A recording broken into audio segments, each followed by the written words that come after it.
Nanny Ninja by Jinks, illustrated by Sean Longcroft. White Band.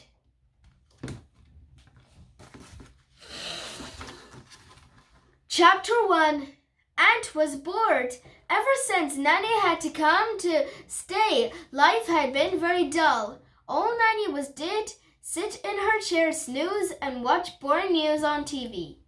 Mom came in, ready to go to work for the night. Nanny will look for you, she said. I'm sure you two will have fun. Night, Mom, Ant said, giving her a hug goodbye.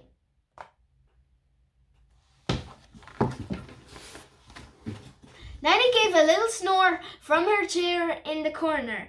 Ant sighed. Nanny was no fun at all. She always made Ant go to bed super early.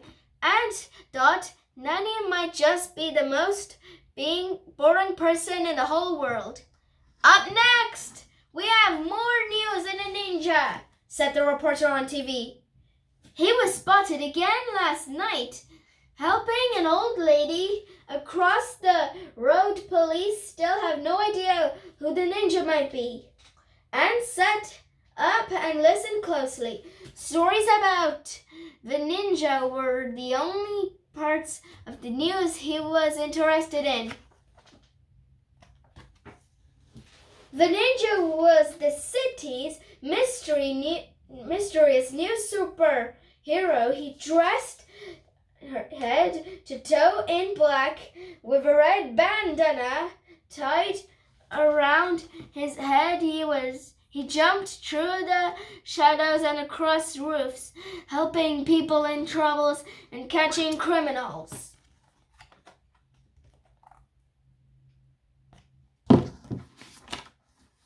Then the ninja tied up the bad guys with one of his bandanas and left them outside the police station. Ant thought he was awesome. Ant looked out of the window, hoping to spot the ninja jumping past. Bedtime, Ant,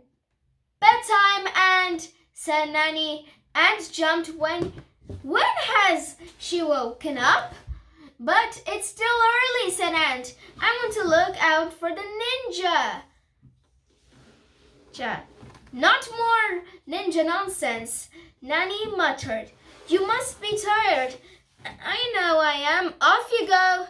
Nanny let out a long yawn and shooed Ant off to his room. Ant couldn't believe it. How could Nanny be tired? She had only just woken up. And how could she possibly call the ninja nonsense?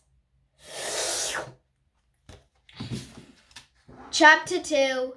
Ant lay in bed thinking about the ninja. He imagined what it would be like jumping from roof to roof, chasing down bad guys. Then Ant heard a crash into the kitchen. What if it was a burglar? Maybe the ninja would come. Ant had to go and see. He crept down the hall. More noises came from the dark kitchen. Someone was in there.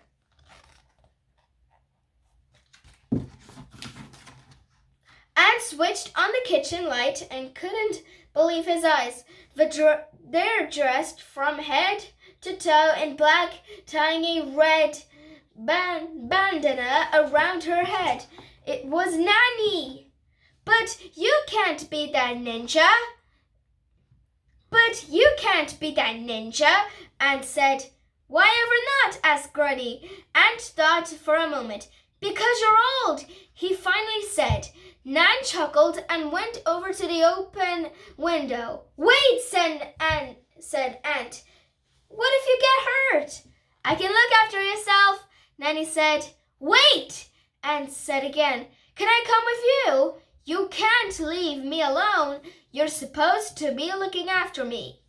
Ant was sure Nanny was going to say no. Nanny never let him do anything fun. But then her eyes twinkled. Come on, she said with a grin.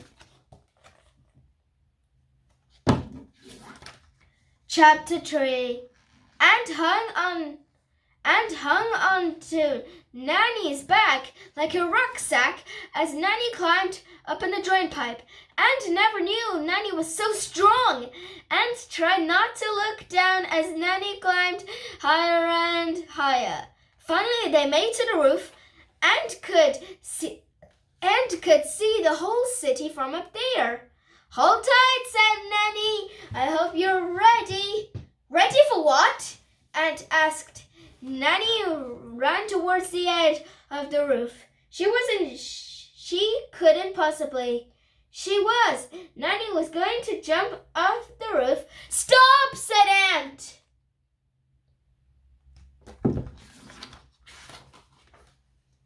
But Nanny didn't stop and shut his eyes and waited for them to crash to the ground. But they didn't. They were soaring through the air. Nanny landed on the next roof, ran across it, then leapt again and felt like he was flying. "How are you doing this?" Aunt asked. "A ninja never reveals her secrets," Nanny said with a smile. Then Aunt heard a noise. Was someone in danger? Maybe Aunt had ninja senses like Nanny. "I think someone is in trouble." "I'll go and investigate," Nanny said from somewhere in her tight nanny outfit. Nanny pulled out a long wire and a hook on the end. She threw it and it hooked somewhere on the ground. Nanny tied on the other end of the roof. "Stay here," Nanny told Aunt. But Aunt didn't want to miss out. But Nanny had already clipped herself to the rope. She flew down it like a zip wire. Then she disappeared into the shadows. The zip wire looked so cool. Aunt couldn't resist having a ghost himself. He was sure Nanny wouldn't mind. He threw his jumper over the rope and held tightly to the sleeves. Then he jumped. Chapter 4. Whoosh! Aunt whizzed down the wire.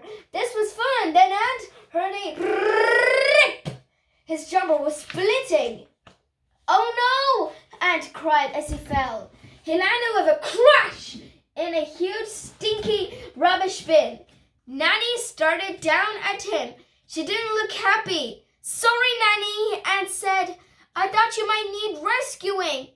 "From a kitten?" Nanny chuckled as a tiny fluffy fur ball jumped onto Aunt's head. Aunt felt embarrassed. Maybe he didn't have ninja senses after all. "I wish you could be a ninja like you," Aunt said. Nanny looked at Aunt's sad face. I could teach you," said Nanny, "but it isn't easy. Follow me." Nanny climbed up the drain pipe. She made it look simple and tried to follow the pipe, slippery.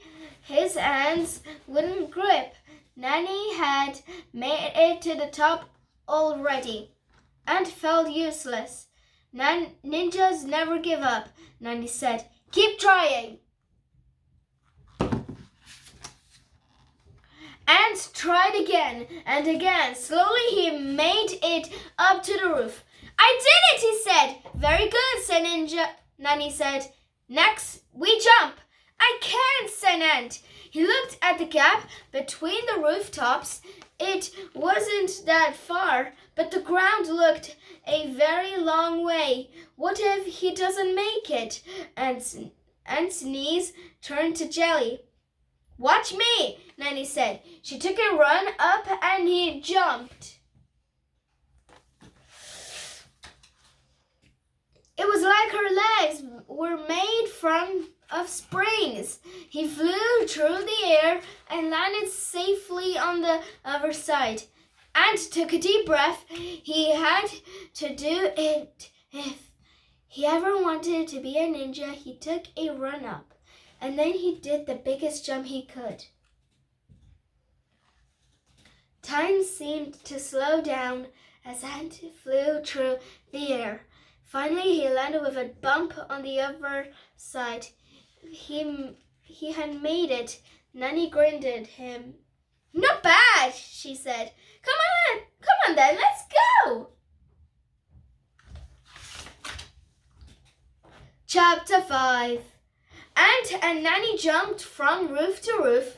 Ant felt on top of the world. He wasn't as quick as Nanny, but he was getting better. Then he heard a loud crash. An alarm started screeching. This time Ant knew something was wrong. They peered down over the edge of the roof. It was a bank robbery. Stay here, Nanny said. This time Ant listened. He was enjoying his ninja training, but he definitely wasn't ready to fight off bad guys yet. He jumped across to a lamppost and slid down it. Ant watched as he crept into the bank. Then he waited and waited. He was getting worried. Then a robber came out of the bank. He was getting away. But where was Nanny? What if she was in trouble? Ant had to do something, and quickly. This time Ant didn't hesitate. He had to save Nanny and stop the robber from getting away. Ant jumped. His hands grabbed the lamppost. He whizzed down it and landed with a bump on something hard and lumpy. He had landed right on top of the bank robber. Got you! Cried Ant. Nanny came out of the bank, dragging the other two robbers with her. She looked at Ant in surprise. Well, she said, maybe you'll make a good ninja after all. Nanny threw Ant one of her bandanas. He quickly tied the robber. The sun was starting to rise as they left the bank robbers outside the police station. Not bad for a night's work, Nanny said. Ant wished the night had ever to end. They rushed home. Ant felt very tired. No wonder Nanny was always napping. Being a ninja was hard work. They climbed through the kitchen window. Nanny changed just in time as Mum came in front of her night shift. You two look tired. You must have had fun last night, Mum said, and smiled secret to himself. Would you mind doing the same again tonight? Mum asked Nanny. Yes, said Ant. Please, can we, Nanny? I'm sure we can find something to do, Nanny said. She winked at Ant, and Ant grinned from ear to ear. He thought Nanny might just be the most amazing person in the whole world. The end.